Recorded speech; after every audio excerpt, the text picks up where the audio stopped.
Walang necrological service. Walang eulogy. Walang panalangin para sa namatay. Walang anumang ritual. Napakasimple at napakasolemne. Ganito inilibing si KRD. Isang araw matapos ang libing ng tagapamahalang pangkalahatan ng Iglesia ni Cristo na si kapatid na Eranio G. Manalo, hindi pa rin malimutan ng mga dumalo at nakapanood ng mga hindi kaanib sa Iglesia ang kakaiba nilang karanasan at kanilang nasaksihan. Si Agriculture Undersecretary Berna Romulo Puyat na ang tanging pagkakataong nakaharap si KRD ay nang minsang makamayan niya ito. Ngayon daw niya napagwari kung gaano kamahal ng mga kapatid sa Iglesia ni Cristo si KRD Manalo. At batay-an niya sa nakita niyang pagbuhos ng pamimigati at pagmamahal ay natanto niya kung anong uring tao si KRD. Nakapag-attend na ako ng funeral ng maraming tao. Ngayon lang ako nakapag-experience ng ganon, yung iyak galing sa loob. Nung dumadating na yung coffin, lahat ng tao sa taas, yung iyak talagang, yung ang sasama ng loob. Lalaki, babae, ganun lahat. Pati kami, nasa harap kami. Hindi namin mapigil na naiiyak na rin kami kasi nararamdaman namin yung kalungkutan ng buong lahat ng tao na sa tabernakulo. Nararamdaman mo, imposibleng hindi mo maramdaman. Ngayon na naiiyak ako pag naaalala ko kasi parang nalulungkot ka rin. Dahil alam mong may nawalang doon ko lang na talagang ganong kamahal ng lahat ng tiga-iglesia si KRD.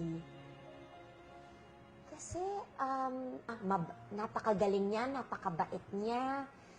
Obserbasyon pa ni Undersecretary Romulo Puyat sa kasimplihan ng libing. Strike din sa akin, napakasimple. Walang nagsalita, walang arte, and yet kahit na simpleng-simple, yung pagkasimple niya, mas naging solemn, mas naging mataas. Feeling ko, I was in the presence of a king. Hari ang kasama ko. Hindi mo kailangan ng maraming kaartihan para bigyang galang ang isang hari. Yun ang naramdaman ko. Ito rin anya ang naging daan para maunawaan niya ang pananampalataya ng mga kaanib sa Iglesia ni Cristo. Iba pala talaga ang iglesia. Yun lang ang right after tinawagan ko lahat ng mga kaibigan ko tiga-iglesia, sabi ko, ngayon ko lang naiintindihan kung bakit iba ang Iglesia ni Cristo, iba yung pananampalataya ninyo, yung solemnity, ibang klase. Words cannot describe kung ano yung naramdaman namin at yung honor.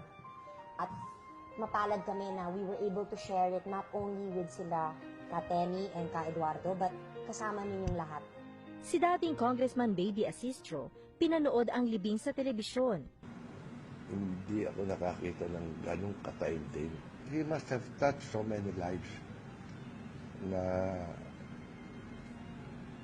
ipinagkatakan na parang may hangin dumating na hindi nila alam kung ano. Na ipinagtatakan na anong ginawa nito? Bakit ganito na lang ang pagmamahal? Ganito pala siya kamahal. Sa buhay ko, hindi na ako makakita ng kamukha ng KRD. Si Mrs. Laura Salita may gustong gawin habang nakikita niya sa telebisyon ang pagluha at pamimigati ng mga kapatid sa Iglesia ni Cristo habang bumubuo sa kanila ang malakas na ulan. Ako'y sumabaybay sa paghahatid kay KRD. Napakasolemn, napakatahimik, subalit napakalalim ng kalungkutan na aking nakita.